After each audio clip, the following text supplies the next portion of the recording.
தேனி மாவட்டத்தில் உறவினர் உதவியுடன் தந்தையை கழுத்தை நெரித்து கொலை செய்திருக்கிறார் மகன். பெற்றெடுத்த தந்தையை மகனே கொலை செய்தது ஏன்? தேனி மாவட்டம் ஆண்டிவட்டி தாலுகாவிற்கு உட்பட்ட பொம்மராஜபுரம் கிராமத்தைச் சேர்ந்தவர் இளங்கோவன். விவசாயியான இவருக்கு திருமணமாகி 25 ஆண்டுகளை கடந்த நிலையில் மனைவியுடன் ஏற்பட்ட கருத்து வேறுபாட்டால் பிரிந்து வாழ்ந்து வருகிறார். 5 ஆண்டுகளுக்கு முன்பு பிரிந்து சென்ற இளங்கோவனின் மனைவி வேறு நபருடன் வாழ்ந்து வருவதாக கூறப்படுகிறது. இளங்கோவனின் இளைய மகன் விக்ரமன் பொம்மராஜபுரத்தில் உள்ள தனது அத்தை வீட்டில் வசித்து வந்தார். இந்நிலையில் வருசநாடு அருகே உள்ள காமன் கல்லூர் சாலையில் இளங்கோவன் சடலமாக போலீசாரால் மீட்கப்பட்டார். போலீசாரின் முதற்கட்ட விசாரணையில் கழுத்தை நெரித்து கொலை செய்யப்பட்டிருப்பது தெரிய வந்தது.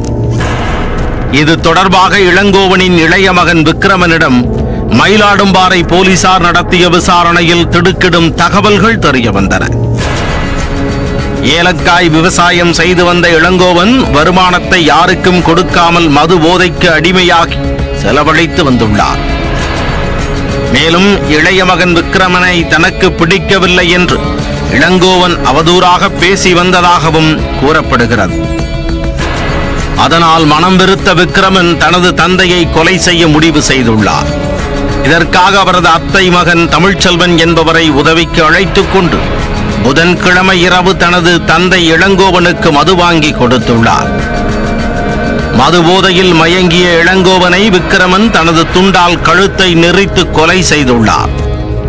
உடலை தமிழ்ச்செல்வன் உதவியோடு எடுத்துச் சென்று காமன் கல்லூர் அருகே சாலையோரம் போட்டுவிட்டு சென்றது விசாரணையில் தெரிய வந்தது. விக்ரமன் மற்றும் தமிழ்ச்செல்வனை கைது செய்த போலீசார் அவர்களிடம் தொடர்ந்து விசாரணை நடத்தி வருகின்றனர். மகனின் பிறப்பில் சந்தேகப்பட்ட தந்தையை மது வாங்கி கொடுத்து கொலை செய்த சம்பவம் அப்பகுதியில் அதிர்வலைகளை ஏற்படுத்தி உள்ளது.